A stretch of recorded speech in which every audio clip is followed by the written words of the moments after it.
Second rule of Fight Club is you do not talk about... Jesus Christ, that's Jason Bourne. English, mother... Body, you ain't got no job, and you ain't got shit to do. Let's put a smile on that face.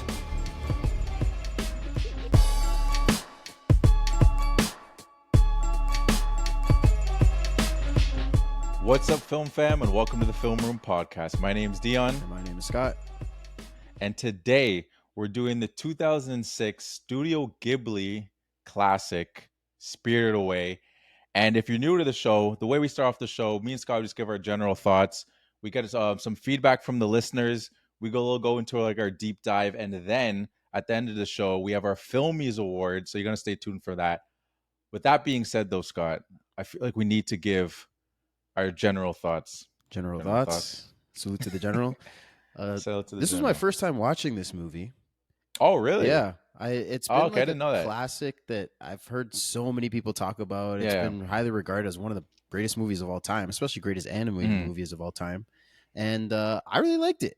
I thought the world was super interesting. Like the lore, you could tell, was so deep. Like at every single turn of the story, there's a different character with a different kind of creature that's working for them or with them. And there's all these little details and spirits and rules, kind of, even just like she has to give people a job. And, there's all these just parts of this world that I just wanted to know more and more as the story was unraveling. I had a great time. Yeah, no, this is a rewatch for me. I think this might be the third or fourth time I've seen it.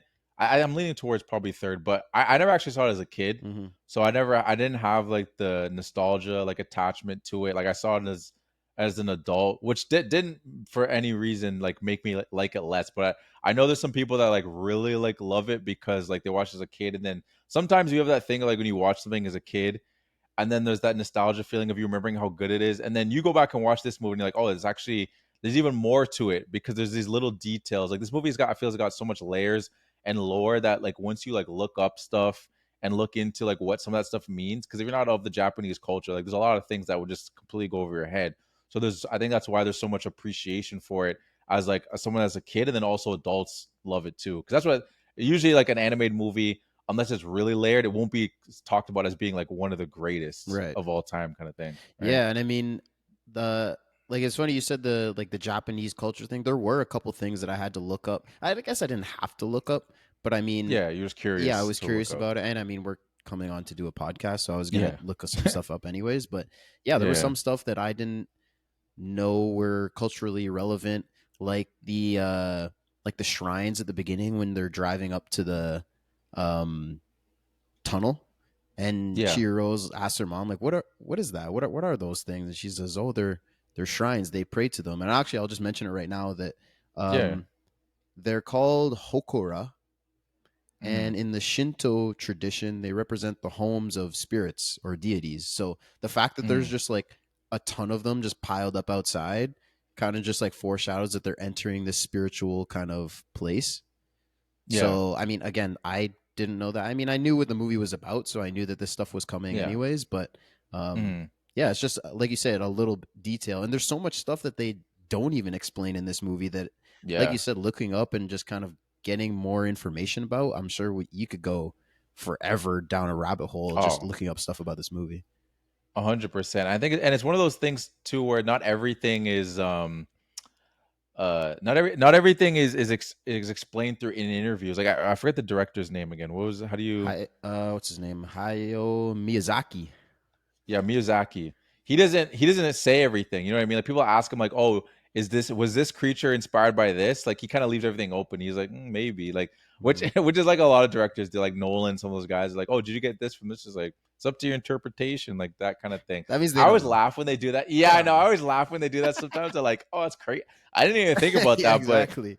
But yeah, maybe. Yeah. And now people are gonna start thinking it was, but yeah, he left a lot of things open. But people sometimes some of the characters that they like that are in the movie, and then you look up what you think the inspiration is, they look very similar. So I'm like, okay, he definitely took some of that. Like the No Face, for example, isn't necessarily a specific character in like Japanese like lore culture, but the mask looks similar to like a lot of things.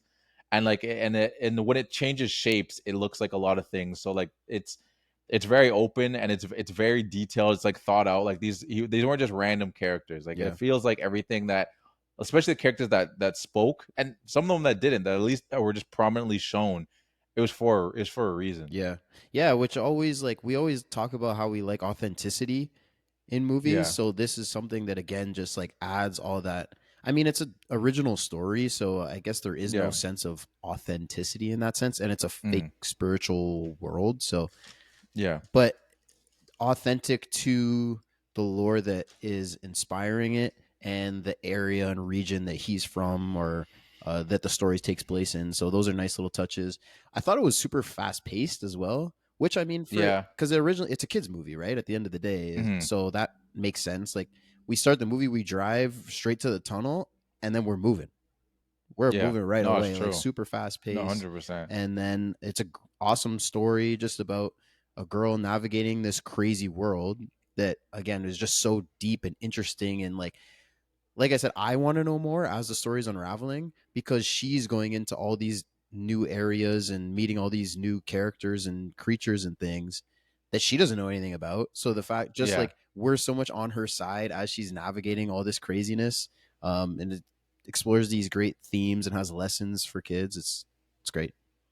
Was this the first ever Studio Ghibli movie I you've think seen? so. Have you I seen I, any of the I other looked ones? up some other ones and I was looking through and none of them really jumped out at me Like, that okay, I like remember. remembering. Yeah, but Okay, I yeah, do yeah. like a lot of Japanese films and like anime, even though it's different than Yeah. this. But just like there is some similarities, and so I don't know. I'm hmm interested to see more.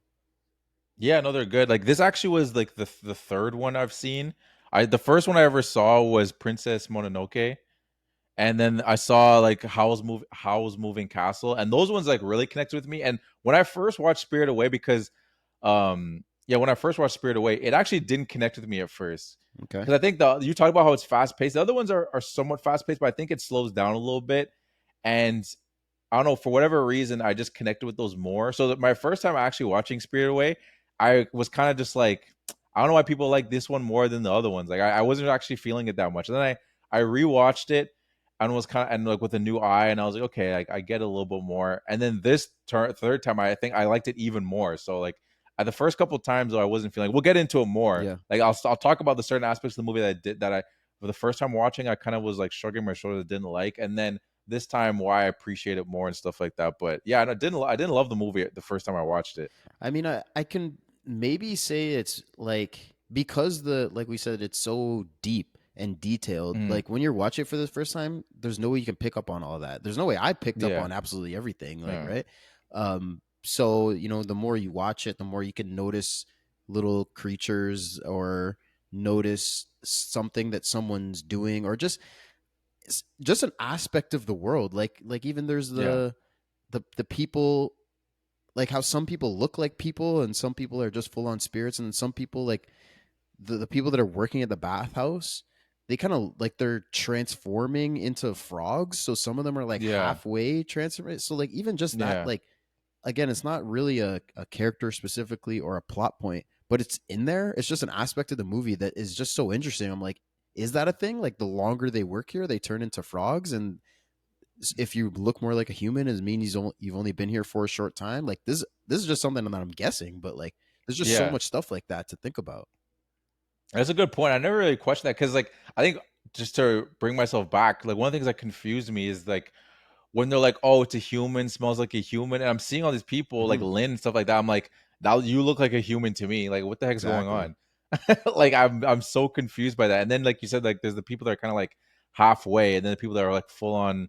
Well, I don't know if I can call them people. Like so then you see the animals are these spirit animals? Right. Are these just straight up animals that can talk? Like, what did the witch do this to them? Like, there's just like a lot of those questions we're trying to like just like wrap in my mind. So like that stuff stuff can go it can go over your head when you're just like I'm trying to understand why that person's a human and what is a human in this world. I don't know. Yeah. Yeah. No, I mean, I guess it's like when when you get your name taken away and then there's some point where you fully flip, I guess. Yeah. I don't even know exactly hmm how it works, but there's so much stuff like that that like is unanswered questions and it's weird because in a lot of movies when there's so many unanswered questions like that, it can be kind of like tiresome where it's like, all Yeah. right, dude, like tell me something, Give me yeah, something. Yeah. like give me something. But I don't know, for in this one it works, I feel like, because Yeah. Shout out 28 years later. okay. Yeah, shameless plug to that one. Dion got some thoughts on that if you want to go back and listen to our episode about that one. But I don't know, for this one, I feel like it works because like he does still give us quite a bit. It's just that there's Yeah. so much that Mm. he's not going to give us the answers to everything because the movie would be 6 hours long, right? Yeah. Mhm. And like you said, it goes to your authentic point where it's I don't think he made this in mind thinking I want general audiences to like this. He's like, I'm Japanese and I'm making this movie authentic for like the Japanese culture, and Japanese people will get it. Right. If the Americans, Canadians, Europeans don't get it, it's fine. I have stuff in there for them that just like a general audience wouldn't like, but like the deep layered aspects of it, like they're like my culture, my people are gonna like this. So I think that goes to your authentic aspect of it. Yeah, especially because like it only came out in Japanese, and now there's like an English version of it.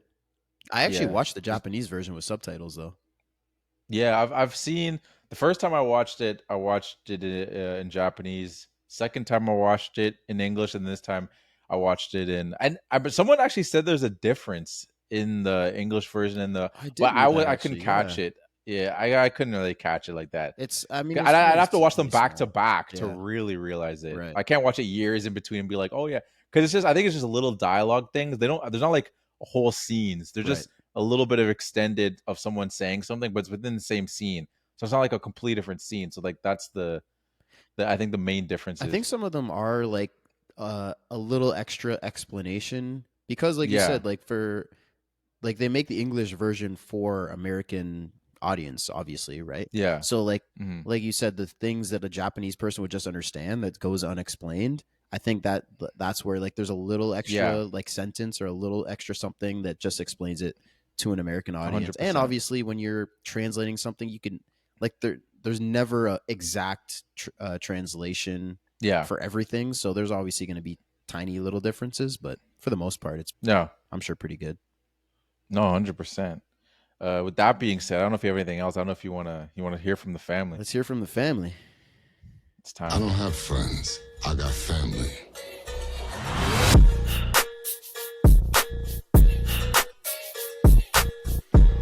Yes, let's hear from the family, the film family. We are all part of the film family, and welcome to the family meeting, where we get your opinions on the movie we were talking about.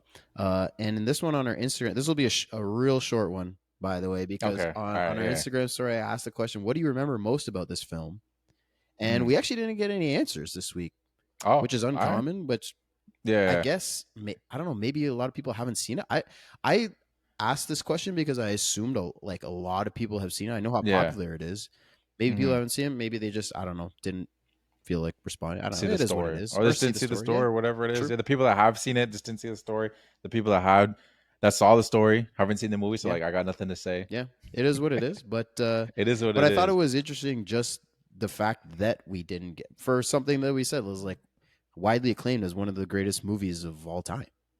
Yeah, there was a list that came out recently. I watched like a whole video on like I think it was the New York Times. They interviewed like a bunch of people in the industry. Usually they just do these polls and they just go off like fan votes and stuff like that, or like people's ratings on IMDb and Letterboxd. But they actually took people from the industry, actors, directors, all these things, and asked them like, tell me some like your favorite movie. I don't know if they asked them like 100, but they're like, what are your favorite 5? What are your favorite 5? And they took everybody's, and the ones that got the most votes, then they kind of compiled it and made a list. And this movie was on that top 100 of this 21st century. Right. Yeah. And it was in like the top 10. Yeah, that's what I mean. Yeah, I've seen it like super highly acclaimed, so I was surprised to see that. But I don't, because I even read so much about like people at Disney and Pixar, just like animators, right? That say they would work for a while, and then whenever they're stuck and need inspiration, they would literally just watch this movie, and then they'd pick right back up and like find inspiration. And like I don't know, there's just the themes are so well talked about in this movie. The story moves so interestingly. Like even outside of the animation space, I'm sure this movie's inspired a lot of different filmmakers in a lot of different ways. Oh yeah, for sure. And I guess we don't have a specific thing from the what's it called, from the Instagram from Film Family, but I'll just throw in I'll slide this in for like, because it's, since we're in the family meeting, Yeah. with Eloise. She loves this movie. Okay, nice. She's the one that made me watch it the second time. Like, she's got like she watched it as a kid, so she got that nostalgia part of it, but then she also has rewatched it like as an adult, and she really loves. She actually has a poster. I was trying to find it. I know where it was. She's not here right now. I was like, oh damn, I should have just took the poster and threw it behind me. But she has a Spirited Away. It's her favorite Studio Ghibli movie. I think she's seen actually all of them. Like, Oh wow. when she was a little kid, like her mom not made her, but like was like, hey, I think we should watch this movie. Like, the characters look kind of cool. So then she watched them, and then she just went on a spree of, I think, seeing all of them. There's a couple, there's a lot of them, but she's definitely seen more than me. I've only seen 3 of them. Okay. So, but I just want to throw that in there, since we're a little hungry for some kind of family At this family meeting. Yeah, talking it's just point. a short meeting. But yeah, That's okay. it's just a short meeting. Yeah, it's okay. It's a couple snacks. Yeah, we're like Brad Pitt in Ocean's 11. We're just snacking. Snacking. And then we're off to business. Yeah. So that's what this family meeting was. That's right. We're not at the dinner table today, guys. Yeah, it was just a quick one. Just, you could even stay upstairs if we can, to get through the family meeting. We'll get through what we need to get through. You're good. We're good. Exactly. It's all good. So that's all I got on my side. I don't know if you had any. That's it. Did you watch this by yourself with Alexis? Has she ever seen these? No, I watched it. It was just me. It was just me watching it. Okay. She has seen this actually. Yeah, she was talking to me about. She said I guess I could have put this in the family meeting. Now that now we are. Well, we're still in it. I know. I am. But so she said when she watched it as a kid, the no face really scared her. Oh yeah, that is pretty scary. I could see that as a kid. Yeah. It's just creepy, even as an adult. It's creepy. Yeah. Yeah, like I wasn't scared of it, like it didn't give me nightmares or anything. But when I first saw the no face, I'm like, that thing's creepy. Like, and the first time you see it too, it's just emotionless, and it's just like it's turning, and you're like, is this thing gonna haunt her? Yeah. I was waiting for a jump scare almost. I was like, I don't think we're getting one of those, but like, because she looked back and it was gone, and I was like, it's gonna be like right behind her when she turns, kind of thing. I was like, ugh. Yeah, and then it grows and is eating people and is a big monster. Yeah. So yeah, I could see. Yeah, I think it's creepy, man. Makes sense. I think it's creepy. I like Comic Cons and stuff like that. That's a very popular costume. Oh yeah, very just simple all costume black with the mask. Yeah, very simple costume, and that mask probably did numbers, like Rey Mysterio mask type numbers, probably 100%. I can see that 100%. That's a popular ass mask. Or like the Joker mask from Joaquin Phoenix's Joker. The that's white true one with the green hair popping out. I think that did some. Yeah, no, it's a big one too. I'm trying to think. Bane. There's been a couple different variations of Bane. Yeah. Bane, you kind of got to make that mask though. You can't really buy that. It's like at least like the Nolan Bane one. Black Panther. I have a Black Panther mask. Yeah, Black Panther. That's a good one. I'm trying to think. Iron Man. Oh yeah, Iron Man mask Iron Man yeah. Oh, that could feed that feeds families. that fed Disney. That fed Disney for a while. Yeah. That's all I got for masks. Yeah, though. that's all off the top of the head. Yeah, true. Off the top of the head, that's all I got for masks. But yeah, that's our family meeting. Mm-hmm. And with that being said, though, now we're heading into like our deep dive. I'm curious. We talked about the opening, and this was a one thing I remember when I watched the first time, where when her parents start like chowing down, like I'm just jumping like right into like when they start chowing down and everything, and then they turn into pigs. I think part of me from the first time, and then like as the movie goes on, I was like, why did they like turn into pigs? You know what I mean? Like I get the whole symbolism of like greed and stuff like that, but part of me was like, the food was left there, and they were like, and they said they were gonna pay when the people came out, and they just turned to pigs so fast. And then to me, I felt like the theme of the movie didn't always feel like her sole purpose was, I need to go fix my parents. Yeah, it felt like it got kind of lost for a bit, and not in a way that I was like, it came back around to it, but I was like, wait, what about her parents? Like, I feel like she's not really focused on that aspect. Yeah, no, I agree. You're right. It does go away from it, but I think it goes away from it because it has to, because of where she goes in the bathhouse, right? So she's like, okay, so I need to get my parents out, and then the lights start to come down because, right, even her parents say, we'll pay if anyone's here, but nobody's around, right? Because they're spirits. And so then sun goes down and everyone starts to come out, and then Haku takes her. He's like, no, you have to stay away from the witch. And so she's being pulled in like this direction where even just to self-preserve, because she can't save her parents if she then gets captured, right? So she has to save herself in order to save her parents. So she has to hide from the witch and then find a job, talk to the witch, do the job. Like she has to do these things, which at the end of the day does still get her to the goal of saving her parents. But then also she meets people along the way. She builds this relationship with Haku, so she's like, okay, I'm doing this to save him as well. Like, yeah, I want to save my parents, but like at the end of the day, we got time. Like, yeah, they're pigs, but they're not going to die or anything. Haku's dying, so like I got to do this first. Yeah. So I think she has to kind of go away from that. Yeah. No, I agree. There's a couple elements of it too. Like when you bring up Haku, like when she first met Haku, and I'm curious because it's your first time watch. I'm wondering like where your mind was kind of like turning, and if you had like theories. Like we first meet him, and he mentions that like he's seen her before, like he knows of her, like he remembers her from a young age. Part of me was like, wait, is this like some kind of like time travel thing, Yeah. or is like are we seeing like I don't know what were you thinking when you were seeing that? Yeah, I had so many questions. I had so many questions about Haku. He's like one of my points that I wanted to bring up in the deep dive, just because he's so interesting. Like he's not actually in a ton of the movie. He's in quite a bit, but not like a whole lot. But I feel like his presence is really felt throughout. Like even when he's not there, like when she's cleaning the stink spirit and everything, like I feel like where is he during that? Like everyone else is coming around, right? They clear out the whole building and we see like every other character, but he's not there. And like we know why he's going to steal the totem or the stamp or whatever seal. And your same question, how does he know Chihiro? Is like, I know you from a past time. We get a couple of those flashes to her in water.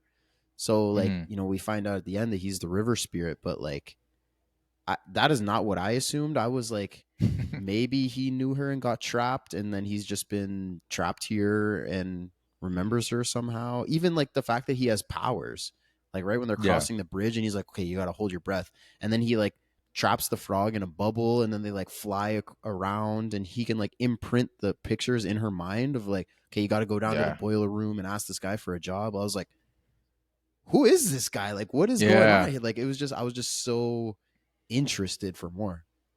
Yeah, no, I really like the character too. And I remember thinking that like first seeing him, I was like, okay, like this is like our lead guy who's gonna he's like gonna be our guide into this world kind of thing. But it wasn't that. Like we saw him and then we were just left to figure everything out with Shiharu. Or is that how you say your name? Shiharu? Chihiro? Chihiro? Chihiro. Yeah. And then she turned into Sin, right? Yeah. I'm gonna go with Sin though, so I don't keep butchering her name.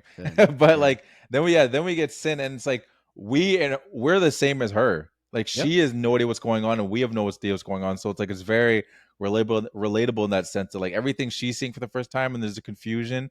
At least I think that's the connective tissue that works for like audiences that don't know the Japanese culture. Because now she's not looking at things and being like, oh yeah, that's the da da da da. She's just confused by everything she sees. So it makes it like a little more calming as a viewer to be like, okay, like she's confused, and I'm assuming this character is gonna figure it out, and as she's figuring it out, we'll figure it out, kind of thing. And I feel like that works as the movie was progressing along. Yeah, I feel like you have to have that.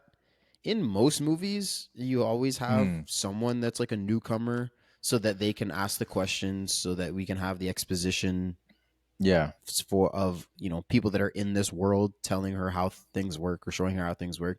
Yeah. But it's not always your main character. And but I don't know, I think it works really well, like within this world that is so deep with different lore and different rules and different things. Like having your main character so that in every single scene she can be asking questions and have people explain to her just makes sense. Because if you have it as a side character where they come in so they can ask these questions and learn things and then dip out, there's like this movie is just so heavy with every single scene is new stuff that I feel like you have to have someone like her in every scene. So you might as well just make it your main character. Yeah, no, that's a good point. I'm curious to what.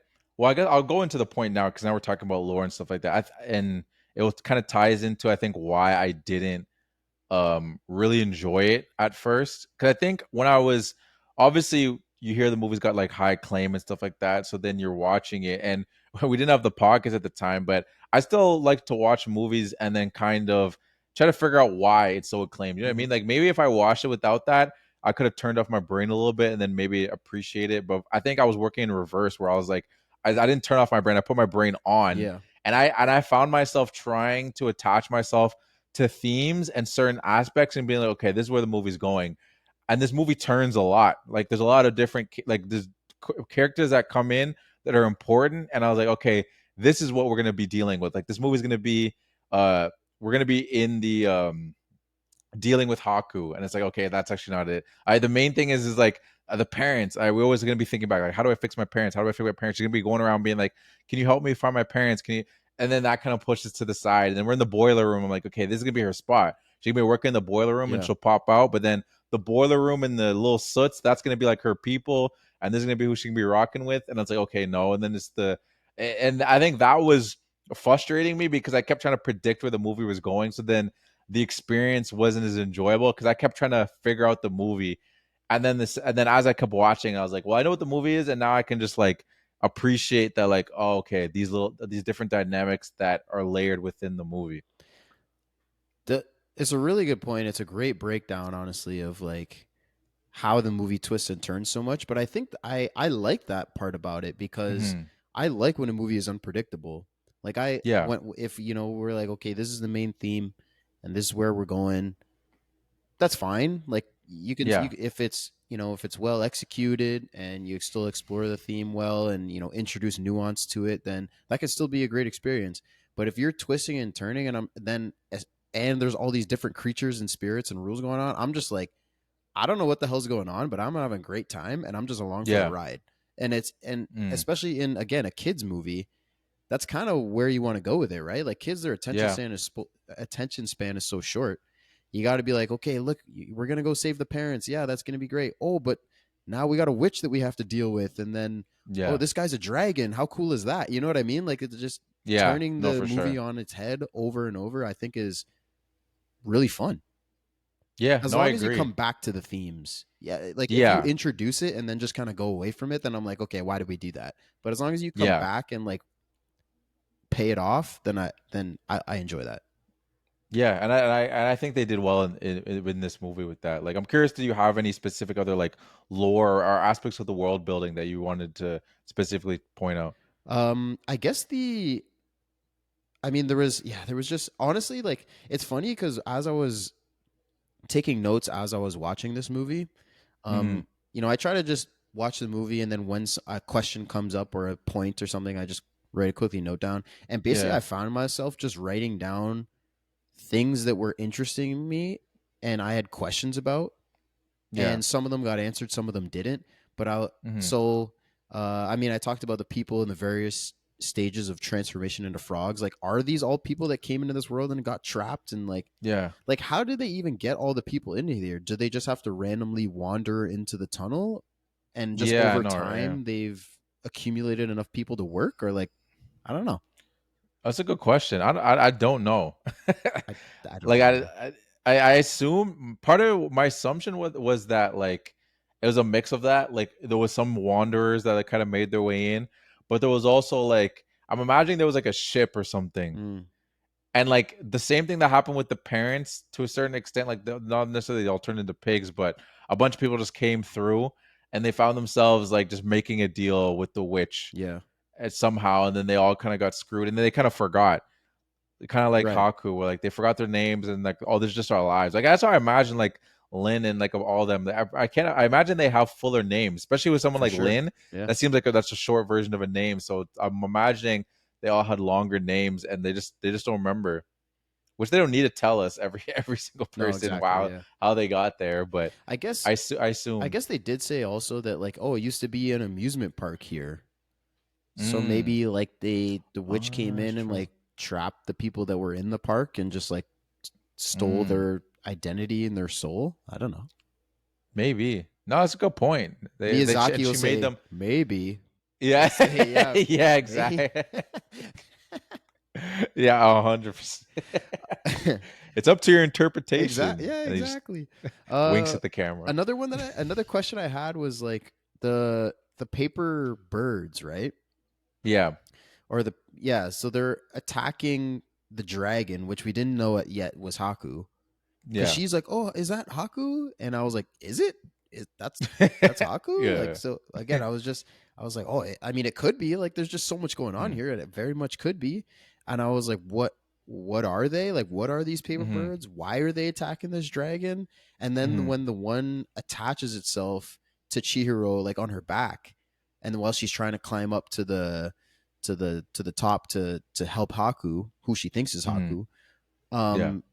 and it's like helping her, like it goes into the window and unlocks it while she's trying to break Yeah. in. I'm like, what is this, and why is it helping her? Like, obviously this Yeah. is some sort of intelligent spirit or something, but like I was Yeah. just, again, a piece of the lore that I was just so interested in. I remember when I first saw it, I thought it was like maybe it made me think back to Naruto, because in Naruto they have like those pieces of paper and people like do like their jitsu on it, and like when they do like a I don't want to call it a spell, lack of better words, I'll call it a spell. I know someone that's a Naruto fan screaming at me. It's not called a spell, but they do their thing and then it pops up on there and it has like writing on it. Sometimes it's an explosive thing and it turns to something. I thought it was kind of that, where it's like someone cast a spell on these papers and their whole objective was to attack him. And then, but once the thing started moving around, being intelligent, I was like, oh, that's different. So Mhm. like I figured there was some kind of spell cast on it, but then we get the reveal of that it's actually like a person Yeah, that is that specific one. I don't know if she was just all of them and then she's I like think turned into so. the one in that moment. I think But she's controlling all of them, and she yeah, can like embody herself from yeah, any of them. And obviously Haku hmm, knows this because as soon as he like wakes up, he just breaks the thing and she die, or doesn't die yeah, but goes away. But yeah, yeah, that was something that interested me. And one of my last one was just like, why is No Face eating these people? Like, I think yeah, again it's that theme of greed. hmm, Like, her parents get turned into pigs. The workers come in and No Face starts giving them gold, and they're all yeah. like, "Oh yeah, we want gold." Every worker in the bathhouse comes down and is like, "Yeah, we're going back. We just give him food." And he's eating and eating and eating and getting bigger and bigger and bigger. But then when he starts eating people, I was like, "Why is he doing this?" Yeah, So that yeah, was I another thing know. that interested me. Yeah, that aspect they left me with questions too, because at first No Face this didn't feel like I had any kind of desires, right? It was just following Sin and just like kind of like being around her, trying to help her at times, like, hey, you're gonna need these and Yeah, like these little things so you can get more steam. And I was like, okay, so No Face is like a good person. And then yeah, then it started, yeah, then it started getting weird because like it started like it went to the frog and like gave it gold, hmm, ate him, and then it kind of embodied his greed because all of yeah, them were greedy. They all wanted stuff. And yeah, then the greed just started to come upon him. But then you're wondering, like, oh, is this what the whole No Face character is, right? Like, is this what I'm getting from No Face? But then later on, like, once it spits everybody out and it goes to the other witch's place, it's just kind of normal again. yeah. So even that part, I'm still kind of confused by that. Like, I still don't really understand. I've been thinking for a few days now. I watched it a few days ago, and I think it is your point of embodying kind of who it interacts with. Hmm. So early on, like it's standing on the bridge and no one's even like paying attention to it. I was like, can no one even see this thing? Like, I Yeah. wasn't sure. So it kind of has like no characteristics. Like, it doesn't talk, it doesn't Hmm. move, it doesn't do anything. It's just kind of a blank slate. And Yeah. then when it sees Chihiro, and then she lets him in, right? She's like, "Oh, Hmm. I'll leave the door open for you Yeah.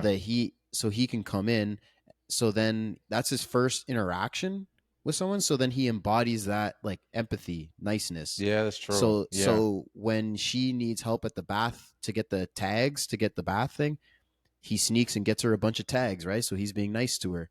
And then, Hmm. like you said, when being with the frog, like giving them gold is a nice thing, Yeah. right? So because when the stink monster comes in and they pull all the garbage out, and then there's a little bit of gold in the garbage, right? They're all like, "Oh, Yeah. there's gold in here." So they clean all that up, and then the frog comes back and he's like, Yeah. he's Still he's digging. digging, trying to get a little bit of gold. So the No Face realizes, "Oh, they like gold. Here you go. I'll give Yeah. you a piece of gold."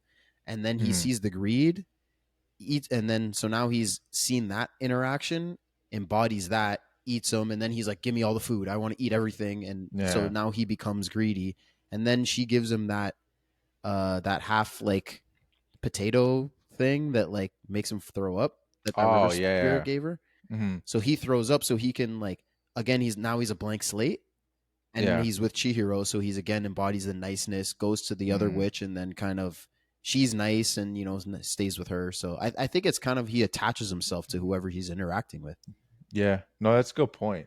And it's funny you keep saying he, because it's just like it's no, true. I'm just playing, but yeah, it is interesting. And like as we're talking through, that completely makes sense, because before that I was like, does it even have any motives? Does it have any desires? And I guess it really doesn't. It just, as we were just talking through, it just it's no face. Yeah. Nothing. It's It just a blank slate. It's just absolute nothing.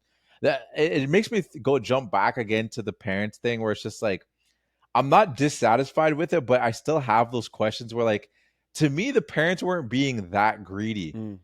When we came back, because to me, the way that they first started eating, it's like, hey, there's food here, and then it's like, where they're looking for someone, they're like, oh, we'll pay them. Like, it seemed like just normal, like, food, I'm hungry, I'll pay. No one was there, so they start eating. Well, that's a little weird. That is weird. You shouldn't just start eating. Yeah. I'm not gonna walk into a candy store and be like, well, no one's here, but I'm gonna start eating when someone gets here, then I'll pay. That's not how you do things. Right. But then she comes back and they're just going to town, and now they're pigs. I'm just like, part of me was wondering, I was like, was there a spell on this food that made them greedy? Yeah. Or were they really this greedy, and now their greed turned them to pigs? I think you're right, because they, at the start of they're not really doing anything wrong. I'm looking for food, I'll pay. It's not like they were trying to steal it. It is a little weird to just eat and then pay, but it's not like, in that situation, it's not that crazy. Yeah. But I also think like the witch is a bad guy, like, or a bad girl. Yubaba is like, is a villain. It's bad. So I think it's more like, okay, as soon as they take one bite of food, she's got him. She's like, okay, I'm just gonna turn them to pigs now. I can enslave you. Like, she's just a bad character. So I think it's not even like the movie is saying that they're greedy. They embody that so they can explore that theme. But I think the actual turning of them is more just Yubaba being a villain and being like, okay, as soon as they take one bite of food, that you're right, there might be a spell on, I can just turn them into pigs and trap them here forever. I almost wonder if a lot of those other animals, well, I guess it's different, because the pigs are just pigs. They're not talking pigs or anything. Like, they don't do anything but just be pigs. I wonder if that's how a lot of other people got caught in there. Like, maybe it's a relative or a sibling or whatever it is, got caught up, and then they're like, oh, I want to turn my person back. And like, oh, well, if you work for me. Yeah. And then she takes their name, and then they forget, and now their sibling, mom, whatever it is just, it could still be there, or they're gone. They got eaten, sadly, whatever it is, and like, they just probably don't even remember. Like Haku, like, I wonder what his whole deal is. Like, was he ever a human at one point? Like, whatever.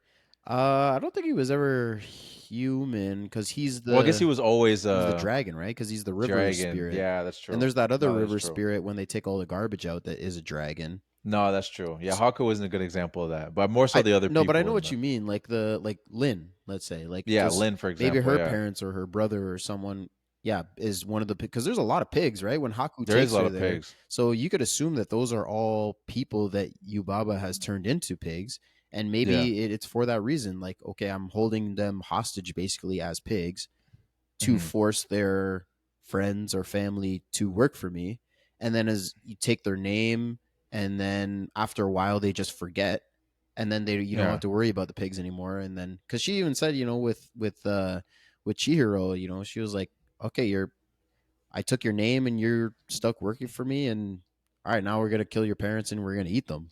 So I think it's, we'll keep them for a while until I have them trapped and I've stolen their name and they forget about the rest of the world and they're just trapped in here, and then now we can get rid of their parents and eat them. Yeah. No, I mean, it's so many like open-ended questions, which again, in like a good way though, of just like, and as I'm sure you search up more things and you understand more of the lore of what these certain characters represent or what they're inspired by, you can kind of make your own assumptions, because we're never going to be told, but you can always just speculate, which makes it fun. I think that's what what really like has a movie. This movie's not that old. Like it's old. It's been out for a while. Like 24 2001. years is a long time. Yeah. Yeah, 2001. It's a while, but like there's movies that have been out since like the 60s that people still talk about. So Oh, it's yeah. still got a long legs, and I think it will continue to be appreciated because it works so well as a movie. Just as an adult, you can watch and ask questions about, and then as just a straight up kids movie, it also just works because it's fun. It looks great. It Yeah. looks amazing, honestly. Like, just saying it looks great is an understatement. It looks absolutely like the world is so full of color and life, and there's just it's so interesting at every turn. I think the stink monster scene, you know, like that was one that's really fun, just seeing Chihiro like slip and fall around as there's like just Yeah. there's muck like up to her knees, and the bucket with the tags is flying around as she's trying to clean this Yeah. thing, and then they pulling out all this garbage. Like it's so fun. Like when he pulls up and everyone's like even in the cover of Rain, right? It's raining and Yubaba is like, "Oh, a monster comes through the cover of Rain," and I was like, "Damn, what's about to happen?" You know what I mean? Yeah. And No, for everyone's like sure. covering their mouths. We gotta empty out the whole bathhouse. Everyone's gotta leave. Like there's so much aura around it, and then Mhm. pulling out all the like it's so there's just so much going on. It's so fun.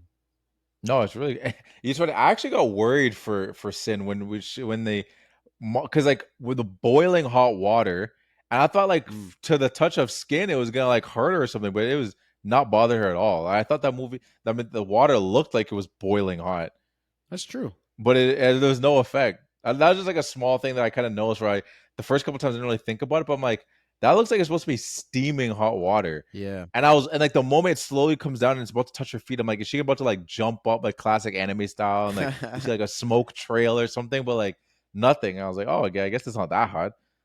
Yeah. That's a good point. I guess it's warm water. Or It doesn't look. I'm trying to think if it's like a part of the world though. Like she doesn't feel pain or like heat or anything, but she's still human. Yeah, So yeah, I don't know.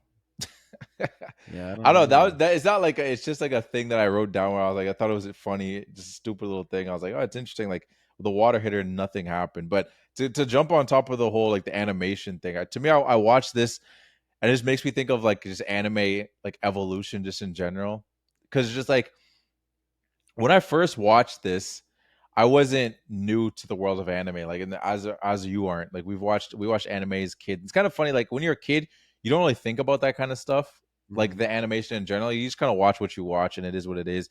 You don't really make a difference between like, oh, this is like Japanese anime. This is what that is, and then when we watch Looney Tunes, that's a different kind of like animation or whatever. Yeah. When you watch Toy Story, you're just like, oh, this is like a kids thing. I just watch or whatever it is. It's just kind of interesting to see the different styles, especially back then when most things were drawn. Mm-hmm. Like I'm pretty. This movie was a mix though. Actually, which I saw through research, because I know originally they were really like focused on traditional, like the Studio Ghibli movies are hand drawn movies, which is crazy when you think about like how like as you continue to watch more of the movies too, you'll be amazed just to see that like this is all drawn by hand, which is crazy. This movie was like a mix of computer and still hand drawn, which is it just looks so stunning. Yeah. Yeah, I mean every part of it, like the train, the the boiler room, the bathhouse itself, just all the different colors and spirits and creatures, like it's just so full of life. And Mm-hmm. it's not like it's a just a blank backdrop and then we have our characters in a tub that they're working in. Like every part of the wall has little pieces on it. There's characters Yeah. everywhere at every floor of this thing. Like they filled up the screen. That's very interesting to look at. I found it interesting that Miyazaki, I read that when he makes movies, he prioritizes storyboarding and drawing his vision and then lets the story tell itself. So like Mm-hmm. he kind of works backwards from a storytelling perspective where he's like, okay, this is the Yeah. story I want to tell. How do I visualize it? He's like, no, I have this visual idea in my head. Let me draw it out, figure out these characters. And he said, it's not me who makes the film. The film makes itself, and I have no choice but to follow. I just Yeah, think that's that's such a crazy. cool like way of thinking. You know, like, okay, let me develop these characters. Here's my world that I've built. Let me draw it out. Like, and then where does my character go from here if they're in this situation? What happens? What happens in the story with what's going on in the world that I've built and the characters that I have? Like, I don't know. That's just such an interesting way of building a story in a movie. Yeah, no, I agree, and I really like that concept. I think I heard Tarantino say something similar.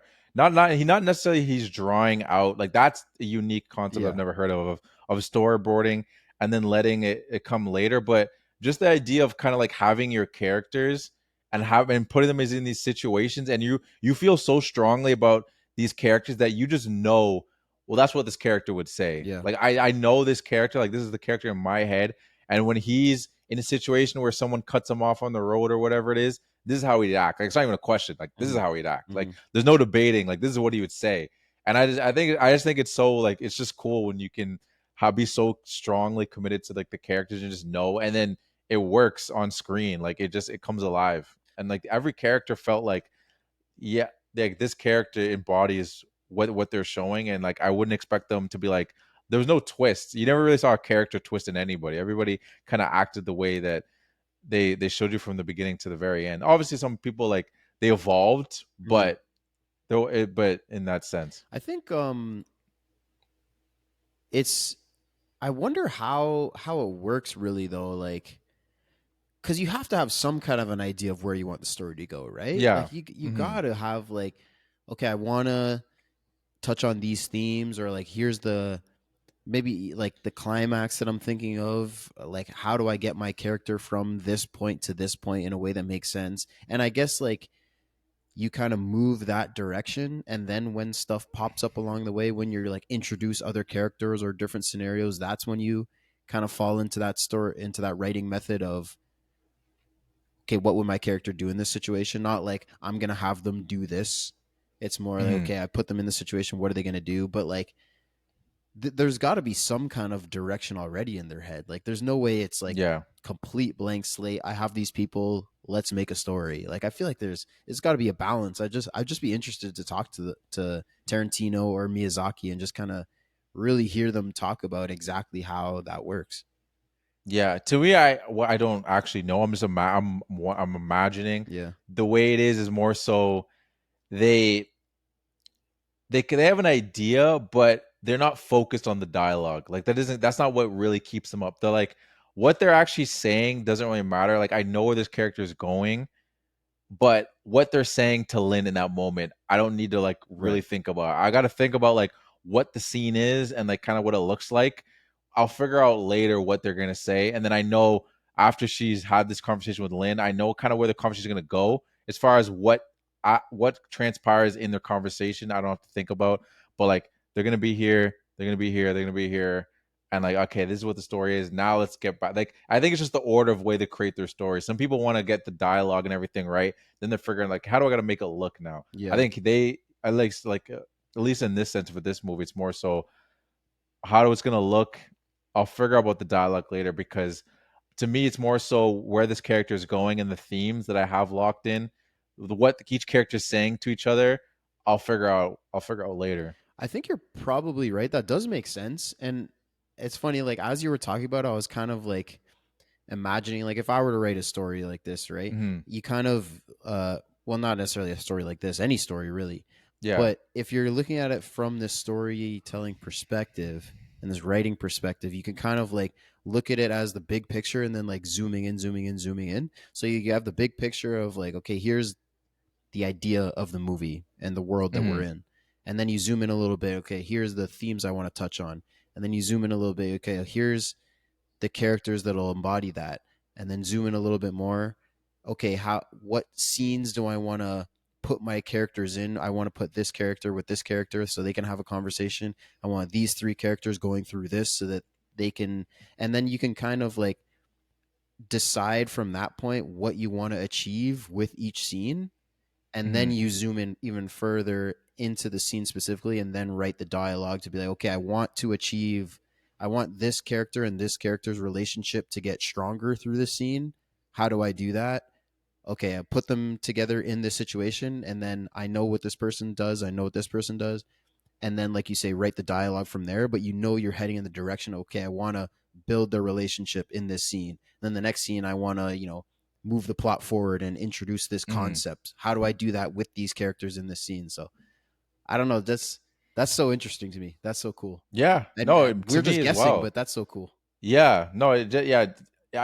Again, we're only going off what we assume, like a speculation of what it possibly could be. But just knowing that that's how that he specifically starts his structure is interesting. And yeah, same thing. Definitely want to ask him. I think he's done making movies. I think Boring the Herring was his last one. Oh yeah. I think How old is that's he? what he announced. He's not. He's pretty old actually. I think he was born in the 40s. I think he was born in 1940 something. We're gonna Google this. So he's been around for a bit. Hayao Miyazaki. He looks pretty. He looks good. 84. Yeah, he looks good for his age. He does. Moving around and Japanese everything. people, man, they age pretty well. He's got something. He's got the juice, man. But yeah, no, I think he said Boy in the Herring was his last one. I mean, he could change his mind. People change their mind. Well, but I mean, he doesn't even have to be making movies for us to ask this question. that is true. That was 100%. The invitation's open for you to come on the podcast anytime you want to. He's not going to answer any of our questions probably because he's it's up to you. We're going to ask him, is this what you were part? Well, it's up to your interpretation. No, but if we ask him his his writing process, that's true. That he can answer.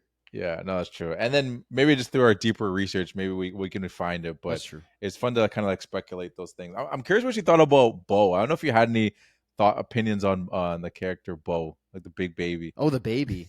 Yeah. I mean, I was a little interested. Confuse you? Yeah, I mean, just like when he first pulls up, like when he starts crying and then she goes to see him and is like, no, it's okay. And he's like having a tantrum in there. I was like, oh, she has a baby? Okay. And, I don't know why it's a giant or who's the father or like how any of this works. But I don't know. I liked when he got like turned into a little mouse and then he just decided because he heard his mom like bad mouthing him, right? He's like, no, I don't even care. Now he's just stuck with Chihiro and now he's one of her little buddies for the rest of the movie. I thought it was fun.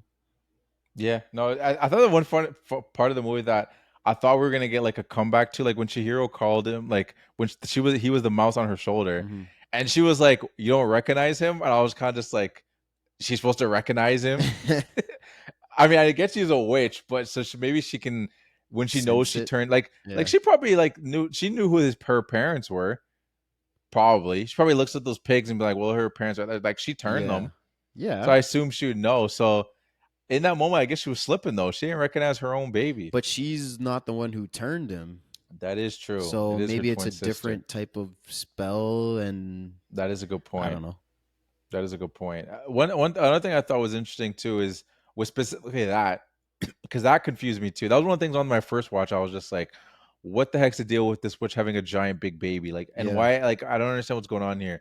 It's something with it from lore, from like folklore. Oh, there's like a story about like a witch taking care of like this giant baby. So again, for us, again, that would like go straight over our heads. But maybe in Japanese culture, like I'm not gonna say it's like something that like everybody knows because I don't think there's anything that every person in a culture knows. But apparently, is something of like it's like a folk story that like oh yeah, the witch with the big baby. So that's something I think is some people watch it like oh they're doing like that kind of thing. But for me. I was just trying to piece it together in a sense of like I wanted this to make sense, and they never tried to make it make sense because it wasn't for us. It was just it was kind of just like a thing in the movie that didn't like throw it off. Like it's not like that baby showed up and never came up again. It didn't make sense. Like the baby was a big part of the movie, but just the optics, like the ops of it, like the optics of it, just looked strange. I was like, I don't understand what's going on here. Yeah, and I mean. He does play a role. Like he stops. Like he comes in. He's like, no, if you mess with my toys or you don't play with me, then I'm gonna scream and get my mom to come. And then when she's trying to save Haku, then he comes in and he's like, no, I'm gonna scream. You can't be in here. I'm gonna scream. And then that's when the Yubaba's sister shows up and like turns him into a mouse. So he does have like.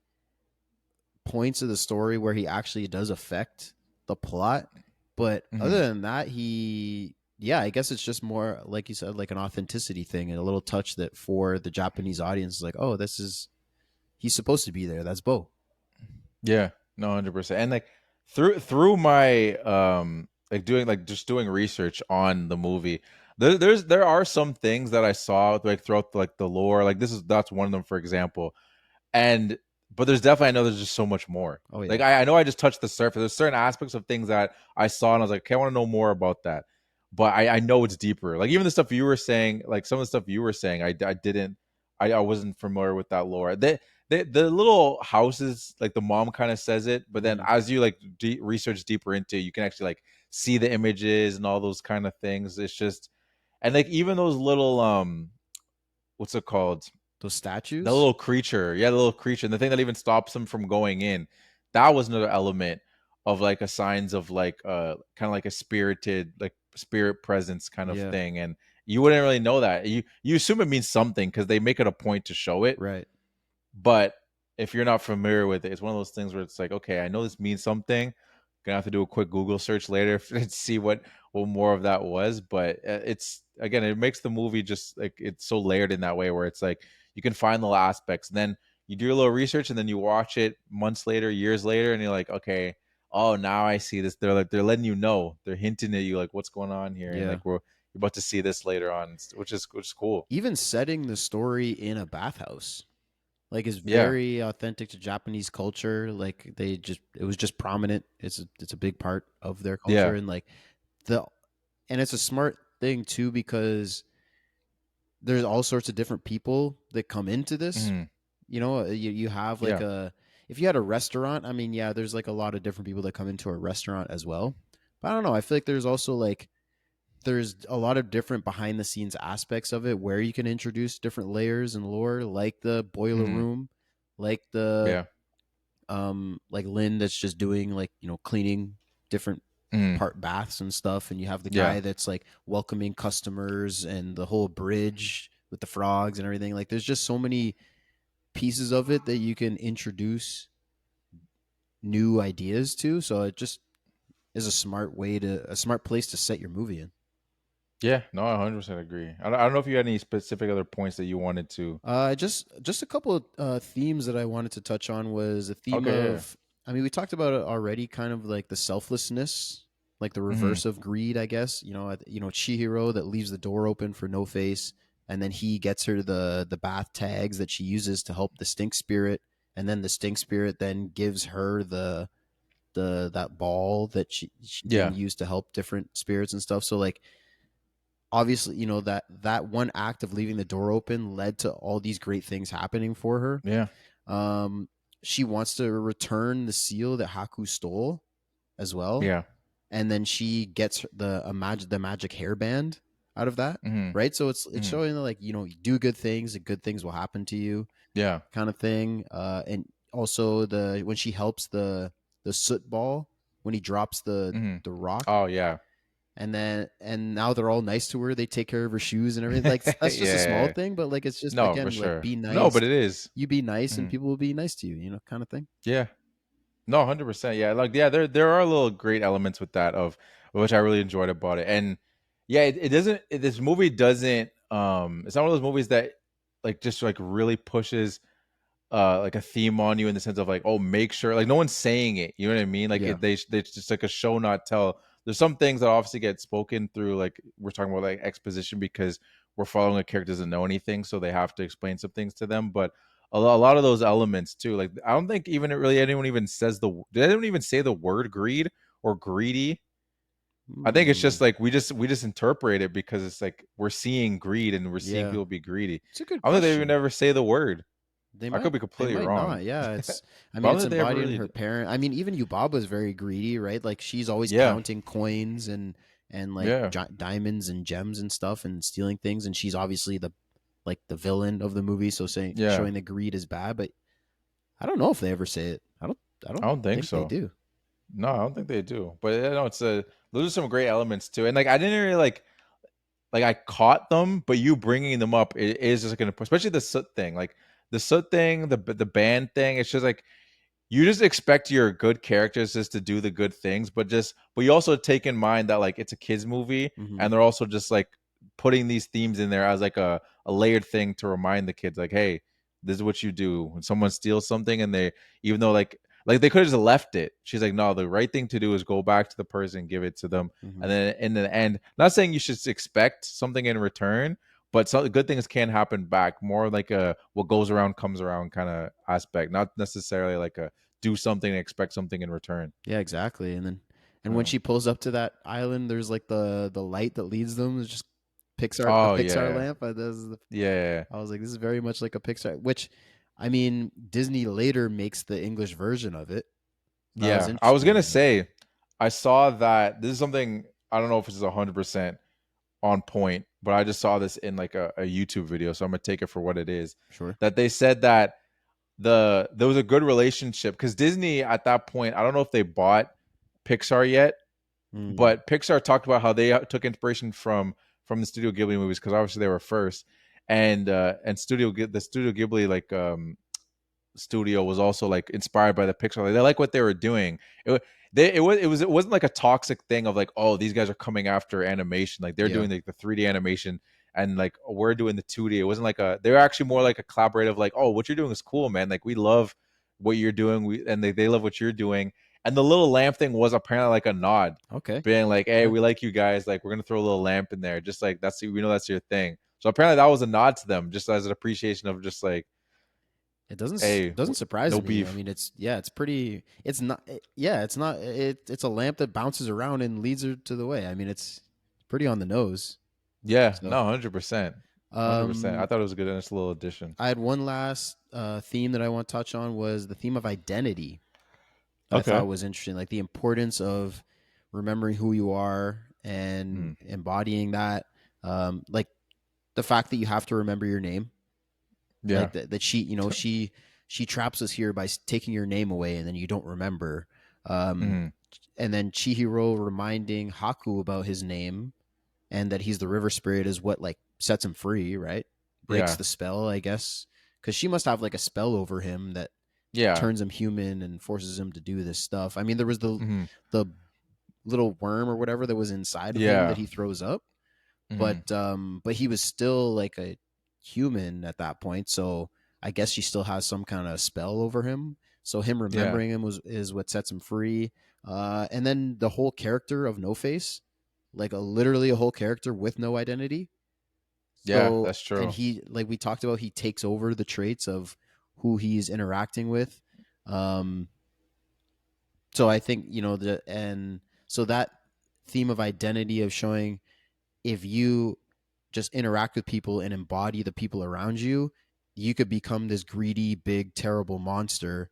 You have to kind of stay who you are, even though there is nothing. Yeah, but I mean, I guess just I don't know, staying attached to Chihiro isn't turning him into this big monster. So I guess it's just kind of again showing that being good is good. But just I don't know, the theme of identity was present throughout the movie. I thought it was interesting. That's a good point. And to go with what you're saying too, because he doesn't embody anything, but like it just it adds to your point that you're making of just like it's just showing you as a blank slate. Like if you are this person and you embody a greedy person, this is what can happen to you. Versus if you embody someone else, like our main character, like Sin, then like just look at No Face when he's with Sin, and look at No Face when he's with the greedy people. Like, do you want to be this person, or do you want to be this person? Like, look how bad this person is. Like, it does that without like just saying it. It just shows you and be like, this is the difference, right? And so make your choices wisely. It's kind of like choose your friends wisely. I was just gonna say, pick the people around you. You know, make sure you have good people around you because they can negatively or positively affect you. Which is true. There we go. We got there. There it is. Right, Miyazaki? Yeah, exactly. Do you have any final points or any like facts that you want to jump? That's it for me. That's all you got? Okay. I think that's it for me as well. Yeah, that's it. Let's get into the family. Not family. What is it? Let's get into the Filmmies. Let's get into the Filmmies.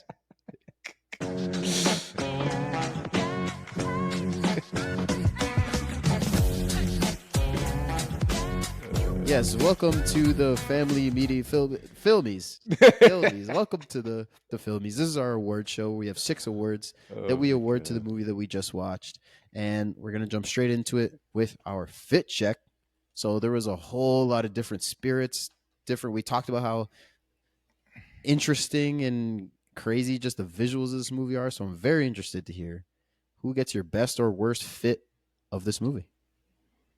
So mine's a little weird because it's not necessarily like a fit. That's fair. Because a lot of mine isn't either. Yeah.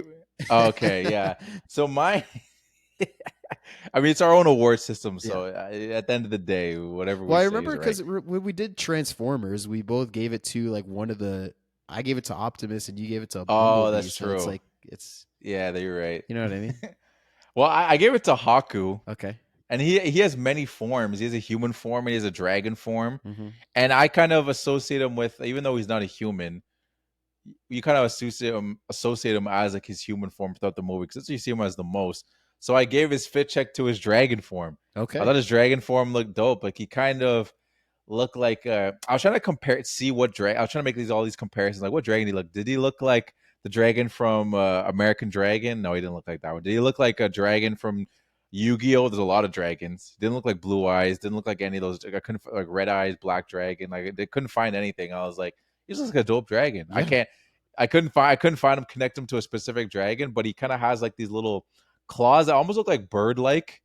Like when you really look at the claws, it looks kind of bird-like, and then the top part is just like a classic dragon. He's got like the noodly body, and he's got like the little whiskers. Not every dragon has that. As I was doing my dragon research from other animes, not all of them have that little whisker aspect. But seems like a classic like Japanese. Like if you're looking at I don't even think Shenron had that. I could be completely wrong. I feel like he did have the antennas. That's what I was just thinking. Yeah. Of. Let me look.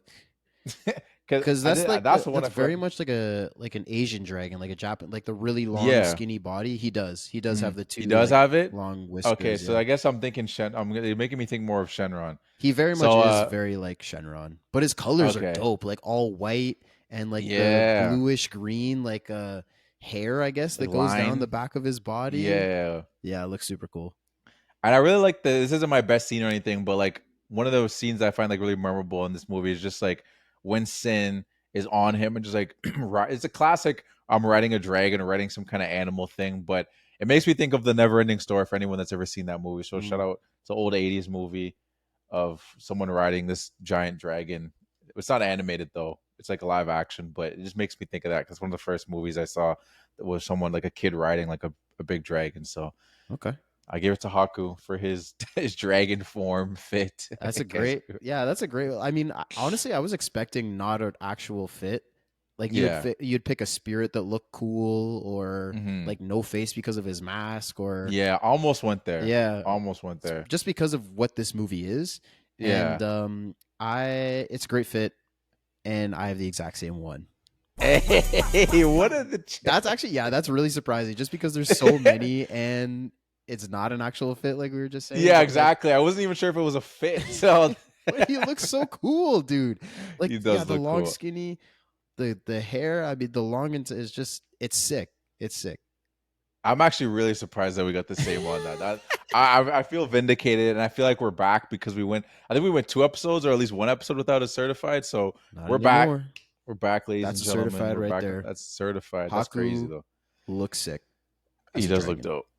He is dope. It is certified. Certified. Next we got our Ferris Bueller Award. This is our lazy award. So this is something that someone did on screen or behind the scenes that showed up on screen somehow that we consider to be lazy. So who gets your Ferris Bueller Award? There was actually a couple moments that probably could have been deemed lazy. There was one that initially got me. It's really early in the movie, and I was like, I'm gonna write this down because I don't see anything better. And for whatever reason, that one really stuck with me, and it upset me a little bit. Okay, I'm very it upset me a little bit in the sense of just like, what's going on here? Like, I don't know how old is Sin again? Like, how old is she supposed to be? 10? She's 10 years old. 10. She's a little kid. Yeah, she's a little kid. All right, well.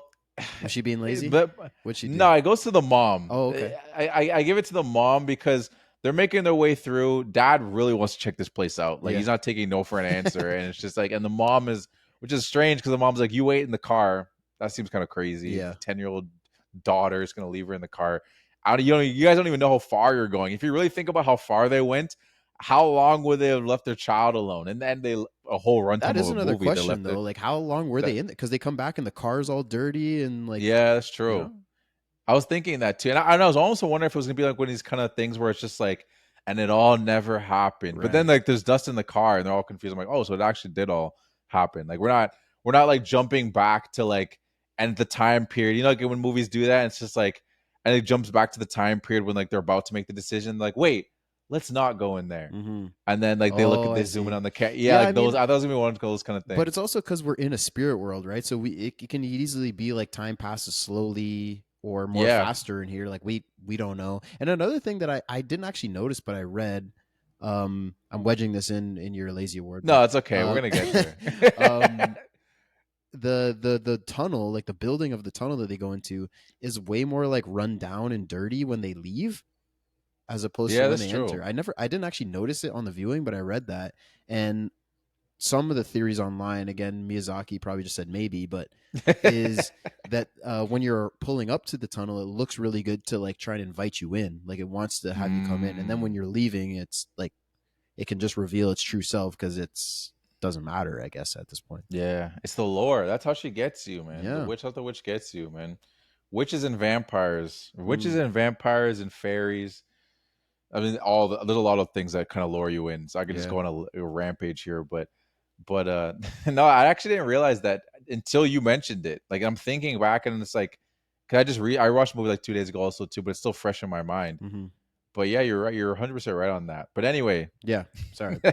no, I'm glad you mentioned that, 'cause that's a cool little point. But I give it to the mom because they're making their way through. They're in a rush for whatever reason. I don't know why they need to get there so fast. They got movers, yeah, sure, but like if you really care about the movers, why the hell are you going on this journey? But they're crossing over the rocks, and Sin is struggling to get across the rock. She's a little 10-year-old girl, and the mom turns back, and all she says is, "Hurry up." I'm like, yo, like just help your daughter. That's what it cheesed me, because I'm just like, she's a child. This isn't like a teenager that's straggling behind. She's literally a child, and you're being lazy. Just put your arm out. She turns back too. In that moment, you stop walking, you turn back. You weren't that far. Just raise your hand out, be like, all right, and say, "Hurry up." But she just says, "Hurry up," and then keeps walking. Damn. So that kind of cheesed me. That's a great pick. That's a great. That just shows straight up being lazy. Yeah, that's why she got turned into a pig as well, man. She's greedy. She's lazy. Baba saw that and was like, "Nah, you're turned into a pig." Oh man, yeah, that stuck with me. I couldn't find anything to top that, so I'm curious to hear what yours was. That's great. I'm pretty happy with mine. I like yours. Okay, that's a good one. Mine, I gave to the soot balls. Okay, and they all drop their rocks. Chihiro helps one of them, right? He's which confused me a little bit because like he drops the rock and gets squished, and then she picks it up and he's just like fine. So I was like is he too weak to do this? But like I don't know, all the other ones are totally fine. Anyways, he drops, Chihiro does one, they all see it and they're all like, okay, they all drop their rocks and they're like, okay, you'll just do mine too. That's literally being lazy. That's just literally 100%. Laziness. Like it's in the movie. Like I'm not even like pulling something. Like you pulled something out of like just a small moment that wasn't meant to be lazy. This is literally meant to be like, look at these lazy ass footballs. 100%. So they get the award. And what was man's name? Like the guy with the all the arms and stuff like that. Let me find it. Because he was a big part of the movie too. He was like a chill dude in there. Kamaji. Yeah, apparently he was another. I'm wedging in one of my facts into your award. He was apparently like a specific character from Japanese lore too. Like there's a character, doesn't look exactly like him, but it's like a similar kind of creature that has like multiple arms, like a spider-like creature. And there's some versions of it that kind of have that similar look. It's not wearing glasses and has a beard, but it's very similar to that, and it can extend its limbs. And we saw that he could do that in this too. So I think that was inspired. Again, they asked and he said maybe. So so we don't know. So we don't actually know, but we can assume. Right. But No, that's a great lazy award because that was one of my backup ones. I was gonna give it to the Soots but the mom thing stuck with me too much, so I had to give that. But no, the Soots were doing too much. All of them, All of them. all of them is too much. They're all like, nah, hey, she helped this guy. Okay, I guess I can be lazy. We can go chill. What else they got to do? They're Soots. Before that, they weren't even animated. They were just Soot that did nothing. He gave them life. He gave them purpose. I mean, they're doing basically slave labor. Yeah, But I mean, or were they people that got turned into oh Soots? yeah, I don't know. maybe that's true. Didn't the witch threaten to turn her into Soot? She did threaten to turn into a Soot ball. So maybe those actually are people. Maybe they are. Yeah, maybe they are. And they forgot their names. Exactly. Who knows, Yeah. man? Who Now knows? their name is Soot. But yeah, exactly. So That's great that's Ferris. my Ferris. All right, next we got our Peyton Pritchard Award. So this is our sixth man. So this is someone with a smaller role in the movie that showed out, did the most with their smaller opportunity, and we want to show them some love for it. So who's your sixth man? So this is one of those ones where I wasn't 100% sure if this counts as a six man because a lot of the characters are in and out of the movie, but they feel like they have a big presence. But it's just like how much is actually like the runtime. We don't do it like that. We haven't. Maybe one day we'll get that crazy where it's like, hey, if this character has more than 20 minutes or something, they cannot be a six man or whatever it is. But I gave it to No Face, and I was struggling with that because I was like, I don't know if that's really a six man, but like he's also not a main character. Like I feel there's definitely characters above him. Like with Yaba, I'm building my case. Sin's ahead of him. I feel like Haku. We talked about how he's not in it that much, but I still feel like he's one of the mains. Yabu, I feel like is a main, like almost like a main. It was tough for me, but anyway, I gave it to No Face. It's our award, like you say. It's really not it's our deep. award. No, but I still gotta build my case regardless. Okay, just for anyone that wants to fight me. Sure. You can still fight me, but I'm still gonna build my case. Yeah. Yeah, I had to give it to No Face just because I feel like that character, even without all the themes that we pointed out about like it representing kind of like mirroring the person that it is around and that kind of stuff, like those just add to it. But also to me, just on the face of the character, and like I'm thinking of as like a first time viewing, or I'm imagining what a kid is thinking. It's just such a memorable character, like that mask. Like I was building up how memorable the face is and how it's such a big thing at like cosplaying and stuff like that. And it's just a character that keeps you on the edge. Like this is your first viewing, and I kind of can remember my first viewing. Every time that character pops up on screen, you don't know what's going to happen next. This movie in itself doesn't really, it always keeps you guessing, but when you see that character, I don't know if I should be afraid. I don't know if it's going to help. I don't know if it's scheming.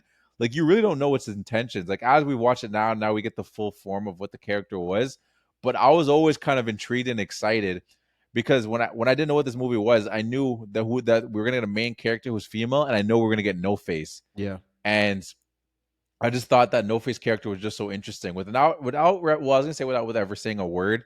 It did talk a couple times, but it wasn't like a dialogue heavy character or anything like that. It was just regurgitating things from the characters that it was around and stuff like that. Yeah. So I thought that character was interesting, and that's why I gave it a six man. But I'm struggling if it even really is a six man or not. But that's my no, six man. I'll give it to you. I mean, like we always say, six man is the first person off the bench at the end of the day, you know. So they still like your six man can still get a lot of playing time, and still, you know, James Harden in OKC was six man. That is true, and that guy was arguably the third biggest part of that team. That is true. I'm sure his minutes were probably just the same. Yeah, exactly. As KD and Russ, to be honest. Or like Manu on the Spurs was six man. So like, you know. Yeah, no, that is true. Thank you for building my case. Awesome character. I mean, he's on the poster, right? So like, I think he is like him and Chihiro are like what you think of when you think of this movie. You're totally right. When he's on, like when he shows up, you don't know exactly what he's gonna do. And we keep saying he too. I'm just like true. I just put myself into it too. But we'll just keep doing it anyway. Yeah. We'll just keep saying he because whatever. And it's more like it's doing stuff. It's not talking. It's not saying why it's doing things, but it is doing things, and that's I think why it's interesting for us to talk about what the themes that it's that it's trying to explore with that character, and what. If he is embodying the people that's around him, like I'm just guessing, right? We're talking about what we saw in the movie, and we're giving our opinions and our thoughts, but like we could be totally wrong. But like that's why it's so interesting to talk about, because it is ambiguous. Yeah, no, 100%. I'm curious to hear who your sixth man was. My sixth man, I have some trouble with this too. There isn't like one of those like standout like characters. It's like someone showed up for one scene and just bawled the fuck out. And you know, like when that happens, like okay, that's my sixth man. But I gave it to Lynn. Okay. And so she's the bathhouse worker that like mentors Chihiro. Yeah.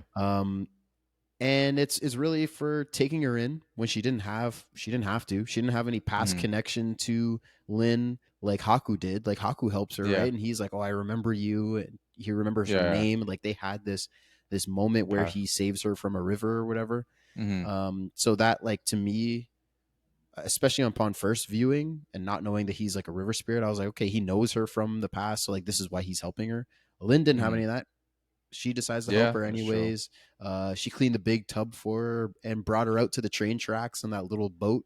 She was just a helpful character, so I gave her my sixth man.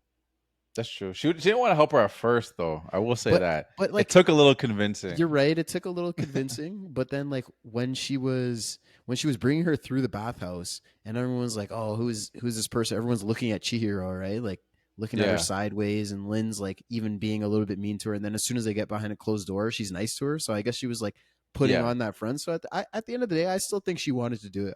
I give it to her. No, for sure. Yeah. No, she definitely turned around. Like, and then when she turned around, there wasn't like pushback. It wasn't like, okay, I'm gonna help you, but I don't want to be. It wasn't like that was like a dragging thing throughout the store where it's just like, I'm tired of helping this girl, but I'll keep helping her. It was just like she flipped. Like once she flipped and she was like on her side, she was like really on her side. So yeah, so I agree. She did. I think she did want to help her. Yeah. There was just a little bit of pushback, but it wasn't that much. Right. There was the pushback, and then it was like, whatever. Yeah, I'll help her at the end of the day. And then. So that's what I'm saying. It was like, you know, in a kid's movie, again, is just do the right thing and good things will happen to you. I guess she doesn't really get anything by the end. Yeah, like we don't like, I almost, because we speculated, like, was Lynn someone that like forgot? I assume that she forgot her name. Yeah. And there's more to her. Like, she never got released or anything. She's still working there. Yeah, see, that was something that kind of interested me too. Like right at the end when everyone, all the workers and all the spirits and everything are like, around Chihiro when she's at the bridge, like picking the pigs, right? Yeah. And then she decides like, no, none of these are my parents. So she gets it right. All those pigs turn into people again or frogs. Yeah. And like, so are they released? And like, is everyone like everyone was super happy about it? I'm like, do they just hate the witch and wanted her to Chihiro to be free, or are they free now? Like, I don't know. I think the sad reality is that no. It's like now it's like I get back to work. Why were they so happy then? Yeah, I know they're just happy in that one moment because they got to see someone that they didn't really like. Yeah, like they never really liked her until that moment. It felt like true. But hey, I don't know. We'll never really know. Yeah, maybe. Yeah, maybe. Next we got our favorite quote. Self-explanatory. What was your best quote? So my favorite quote went to Kamaji. So that was the guy with the 6 arms, right? Yeah. Kamaji. Yeah. I apologize if I don't butchering these names, but my goes to Kamaji for dunking on Lynn for absolutely no reason. Okay.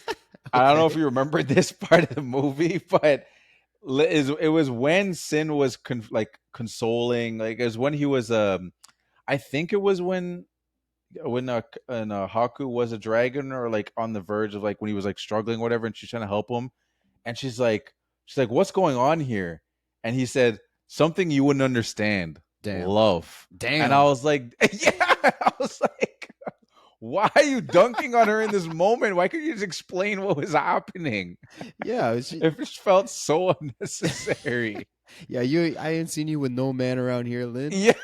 Something you would never understand. I was like, damn, man. Oh, man. He could have just literally said he's just showing her love. Something you would never understand. My goodness. Yo. What's going on? I need to know more with those two. Why is he dunking on her like that? Maybe they had a past relationship and she dumped him. Yeah, so maybe. He's pissed off. You don't know anything. Something you'll never understand. You don't know about love. Goodness gracious, he's pissed about it. Yeah, that one. There's a lot of just like great quotes in this movie, but like when he said that had me dying because I was just sitting there. I was like, why is he dunking on her? Yeah. I just immediately wrote it down. I was like, that's crazy. Like Lynn, again at the beginning, there was a little bit of pushback, like, oh, I don't know if we're supposed to like Lynn. But as I'm watching the movie, I'm like, I already know. I'm like, no, we like Lynn because she helps her out. So when that moment comes up, I'm like, damn, Lynn. I thought Lynn was a good person, man. Why is she getting all that shade? Yeah. Damn, you're right. That kind of just went over my head. Like I remember the line, but I Yeah, didn't like it didn't really stick with me. But like you're right. That's so cold. unnecessary. Yeah, It just so felt so. unnecessary. It just like for no reason. But that was my quote because it made me laugh. There's actually quite a bit of like funny little things in this movie. It's not like, and it's not even like jokes. It's like Yeah. something like that, or like Chihiro when she's backing into like a little doorway because they have all these tiny little doorways, and she just like bumps her head. Like that Oh doesn't yeah. need to be in there, but it's just she bumps her No. head, and you're just like, heh. Especially as a Yeah. kid, like you'd be Exactly. like, ha, she bumped her head, kind of, Oh you know yeah. what I Oh yeah. mean? As a kid, Or that when probably she's went. running down the stairs and then she's like face plants into the wall at the bottom of them. Oh yeah. As a Yeah. kid, Yeah. that's amazing. Oh my god, that would go triple platinum Yeah, in a kids theater. Yo, they exactly. lose their minds. So yeah, that. My But you know, quote, that's a yeah. What's your quote? I gave to Zeniba, which Okay. is the bad witch's sister. It's like the good Yeah. witch, I guess. Yeah. And she says this to Chihiro, and she says, "What's happened is never forgotten, even if you don't remember." That's kind of a bar. That is a First of bar. all, Not yeah, kinda. That is a that's, you bar. know what I mean. Like that's a bar. What's happened is never forgotten. Like just the play on words of like it's never forgotten. You don't remember. That means you did forget it, but it's ooh. So the meaning behind it to me being even if you don't remember, like if you've forgotten what happened, the impact of your actions doesn't go away. So it isn't forgotten in the world, in society, Yeah. like in just in life. Like what you've Mm. done isn't forgotten because it might have done something for someone else, or Yeah. that the impact is still lasting even if you forgot it. But yeah, I just kind of got stank faced when she said that, and I was like, that's tough. No, it's a hard line. That is a hard line. I remember her saying that too. So like it's a definitely a memorable line, and it's a great quote. I am mad at that. It's 100% a bar. As a bar. It's a Next bar. we got our best scene. What was your favorite scene? Uh, so- my best scene. It was another moment that made me laugh. Like I don't know. Okay. I didn't know which way to go with this because there's a lot of like just like impactful scenes, like scenes that had like really like emphasize a theme like really well, and some scenes that just were shot really well. Where it's like, oh, I want to give some love to this scene because it just looked so great, and that's where I was leaning. I was actually gonna lean into more like I just really want to appreciate just how this scene looked. But then I had the scene in mind, which I'm still gonna mention as my honorary mention, and maybe I'll say it after just in case it's something that you want to say. I'll say what my honorary scene was, but mine goes to the is when Haku um is well when Sin takes the thing out of Haku's mouth, like the Oh, little okay. totem or whatever The it's called again, seal. like a little seal. Yeah. Yeah. And then she squishes that little black thing that was controlling him, the little like slug thing or whatever it is. Yeah. And we get that. And then Kamaji breaks the seal of it. He's like, oh, you gotta break the seal or whatever, right? And then he snaps the seal. And then like they start just talking, whatever. And then you see the mouse and like the little soots like recreating it. Oh yeah. Like it just like goes to them and they just go like they stomp, put the hand, and then they broke and they all start cheering. Fantastic. That was like it just that as it goes to your point too. I mean, that was a very intentional thing where it's like we're trying to get a laugh here, Mm-hmm. but it's something that definitely didn't need to be in there. Yeah. That I've actually forgot about. So then when I saw that, like they're talking, it just cuts to them and it's like, oh, we're gonna recreate this, and then them cheering at the end, like it's basically like them saying like, how dope was that? Let's Yeah. do it Yeah. again. Yeah. Like, you Yeah. know what I mean? But Like they that can't was talk, sick. so like But that's yeah, that's how they do it, just with their actions, just by recreating it. That's amazing. and I just loved that, man. I thought that was great. Just the little small thing Fantastic. that almost could have maybe made that like a 6-man type thing because like it's like and say that the moment would made them a 6-man, but I just gave it as my best scene, which because it just is something that I just want to point out, give some love to, and this was my way of doing it. I thought it was hilarious. I mean, let's not pretend like you talked about you almost gave it something that just looks good, and let's not act like this doesn't look good. Like Yeah, this no, is that's in the true. boiler room. Haku is still a dragon, and he was like flying around, bumping into like shelves. So some of the drawers are half pulled out, and there's stuff all over the place. And he's bleeding, so like the blood that's coming out of his mouth, like Yeah. it looks great. This looks No, great it too. really does. No, 100. Yeah, it looks. Yeah, I don't think you can find many scenes in this movie that don't look Yeah, great because yeah. there's just so much detail in just the backgrounds and everything, and the background foreground is just yeah, no, it looks great. But I'm curious, what was what your route was for your best scene? Yeah, mine. I talked about it a little bit already. Is the stink spirit bath scene? Okay, yeah, I think I mean, this also, I guess subconsciously, I kind of also picked it because it looks awesome. I mean, like you say, like every scene, it just the whole movie looks great. yeah, But like it looks really cool just with the like the sludge that's constantly like dripping off of it. And then when the water comes in and then like the steam pops off and then the whole room fills with dirty water and yeah. sludge and there's stuff like floating all over the place. Like there's just a lot happening. It looks really cool. Um, Mhm. of course, this is Chihiro's first customer. Yeah, This is her yeah, first day on the job, and she gets the giant sludge monster that they that's had to clear crazy. the whole building to have in. Um, there's a big lead up for all that. The so I'm it kind of like has this aura around it where like I said, they evacuate the room. Everyone go back to your rooms. The sorceress Yubaba even says, "Oh, something's coming through the cover of rainfall." So I'm like, something. What's about to pop off? Like something big is Yeah. about to happen. And then pulling out all the garbage, like that was interesting. She's like, "Oh, there's something in it."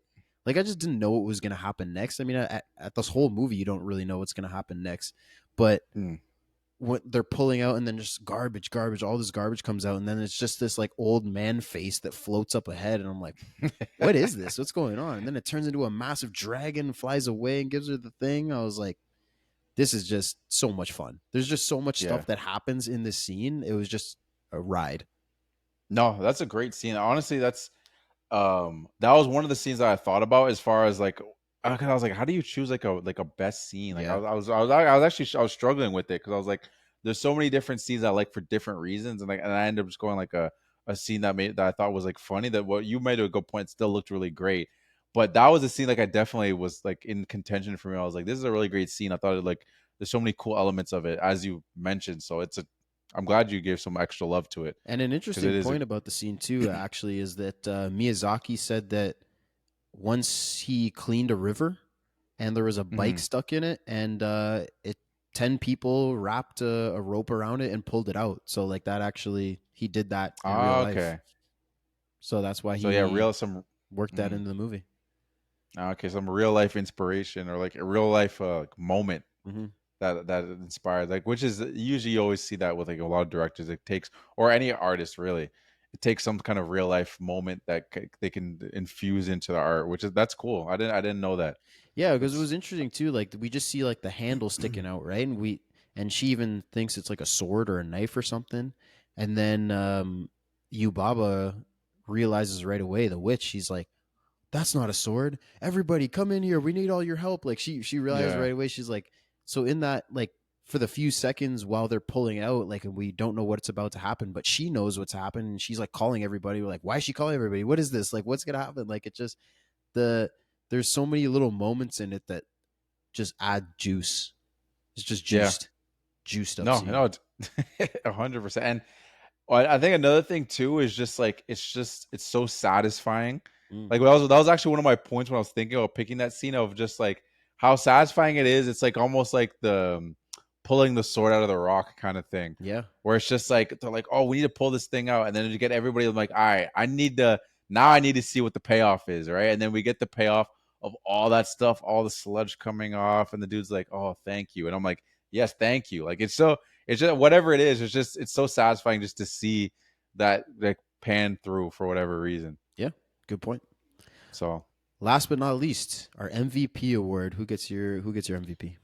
so mine went to our boy Hayao Miyazaki.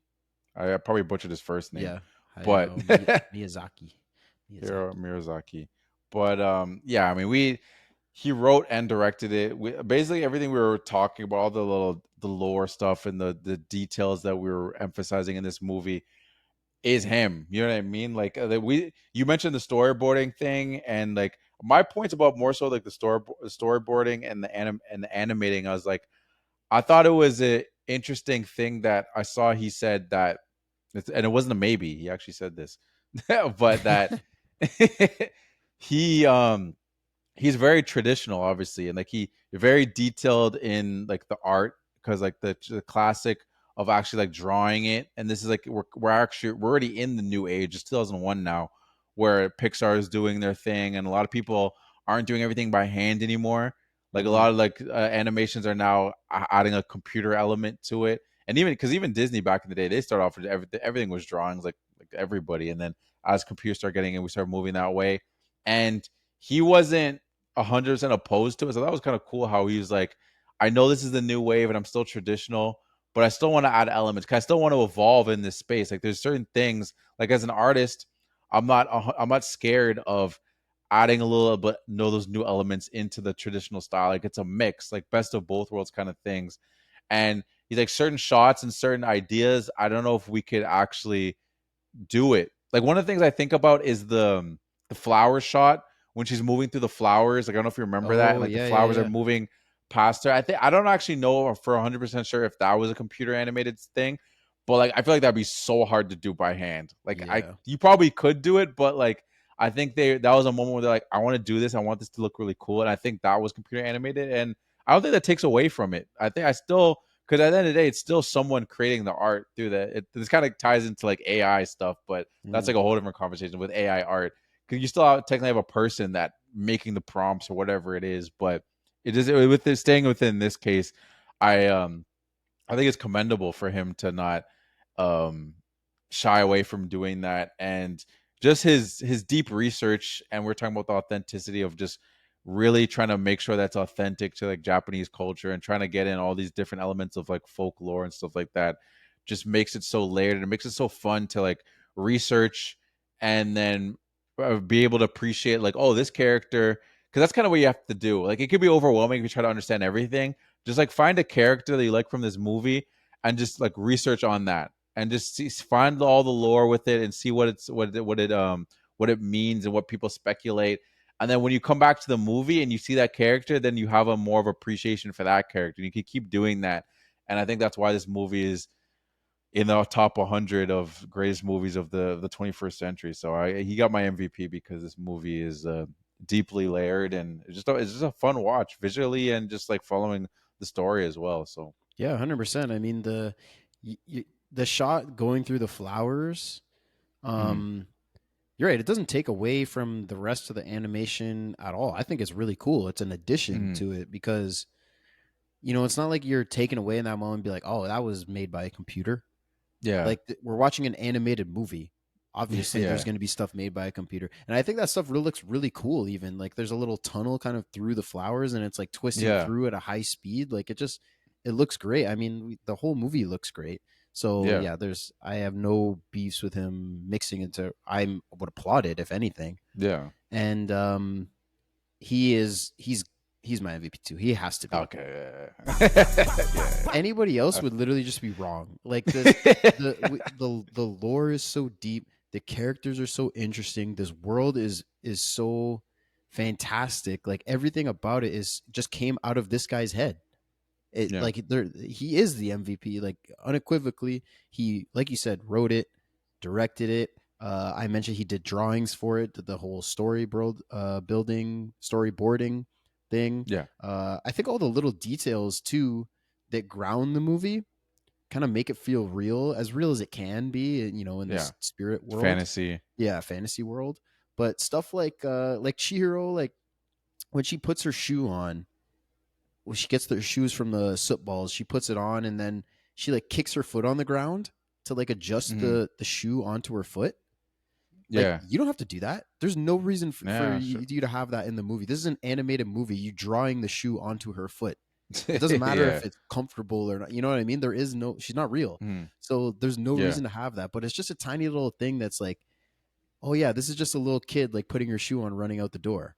Like it really grounds it. I think a lot of the rules as well, that's part of the lore, but like Yeah. the fact that she has to hold her breath on the bridge as they cross, and the fact that she has to get a job to be able to stay in this world, and she has to eat this little thing because if she doesn't eat then she'll fade away, and if you don't remember your name that's how you get trapped here. Like all these just little ideas that's part of the lore all came from this guy's head in this world that he created is so amazing. I mean, I talked about the tunnel being different when they leave and when they show up. Another tiny little detail. There's just so much. This movie's jam packed up with it, and I only saw it once. I guarantee there's tons of stuff that I missed. Yeah. And it's just dripping with details and interesting characters and interesting things that this guy came up with all of it. He has to be the MVP.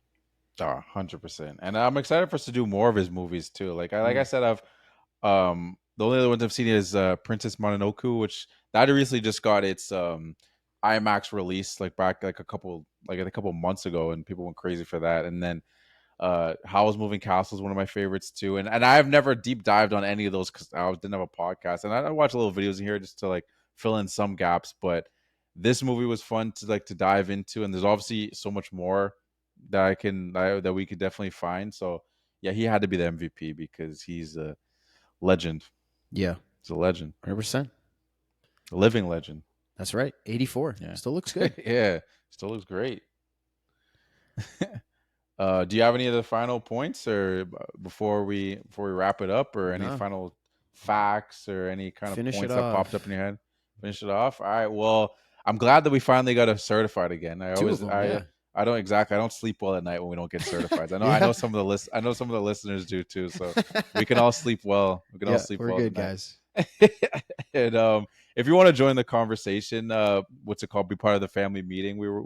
Meeting was a little quick today, but that's okay. Next time it could be a long next dinner week if you guys want to. Fantastic Four, so I'm sure we're gonna have some thoughts. Yeah. Oh, he said fast. He meant to say Fast and Furious. Take a shot. That's our Fast and Furious reference of the week. He wanted. He slid in there. It was just my brain subconsciously he had to. Yeah. It's because we were talking about family meetings, so your brain was just like, next week we're doing Fast and Fantastic Four. Yeah. But if you want to follow our socials, if you want to join the conversation, next time Scott throws up a question or a poll, whatever it is, for the family meeting, or just randomly, sometimes stuff that we connect with the listeners and the followers on Instagram necessarily doesn't end up on the show, but just a little conversation that maybe will end up in the DMs. We're at the Film Room Pod on TikTok, on Instagram. You can find us on YouTube. Watch the video, the Film Room Podcast, Spotify and Apple, the Film Room Podcast. And if you want to support the show, we appreciate it, because all the the reviews that we get, whether it's on Apple or Spotify. Sometimes you can leave a comment. If it's on Spotify, no, it's on Apple actually. Spotify, there's no comments. You can leave comments on the episode, but you can actually leave it. Really? Yeah, on the episode, the review is Spotify. The review is Apple. Yeah, you're right. Yeah, exactly. But but it helps the show grow. We're growing out here. I said like a while ago we were ranked like number 99 for whatever, 999. I think now we're at 997. Shout out to the people that left some reviews. You want to help us grow, build this family, give us a review. We'll read it on the show, whether it's funny, it's weird, serious. We love all the feedback we get. We always respond to everybody. Sometimes we respond to the haters. But more so we're going to respond to the family, and just even if we have different opinions, we love going back and forth with people. So you can hit up us on any of the socials. How many stars, Scott, if they do leave a review? I always forget. 5 stars. There you go. And he's taken, for those that didn't know. He's taken. He's showing you his ring. He's taken anyone. We want 5 stars. And we talked about it. Next week we're doing Fantastic Four, so I'm excited for that.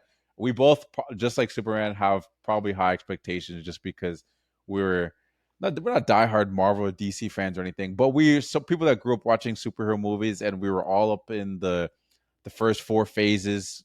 Yeah. So we're optimistic. We want to be back in. We want to be excited for Doomsday.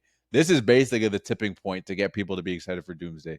This is the movie, I feel like. Yeah, this is 100% the movie, because like I said, beloved characters, like the introduction of Fantastic Four and X-Men is what we need to see in the MCU. Like we've gone through a lot of the important characters.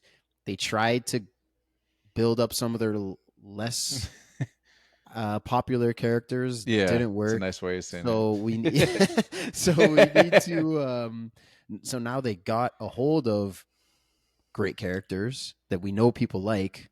Yeah. They got to execute, and I'm going to go in hoping it's good. We'll see. Same. I'm excited to see Galactus on a IMAX. They said that they're going to expand the screen when he comes on, so I'm excited for that. Hopefully that lives up to the hype of what they were saying, but we'll see. I don't have any final thoughts. I don't know if any final thoughts came to you before I close it off. I'm good, man. You're good on this Let's side. do it. He's good on that side. It's important that you guys always remember, if you find yourself, just like Lynn, and you're not knowing what you just listened to, it might be because it's something you don't recognize. You just listened to a certified banger.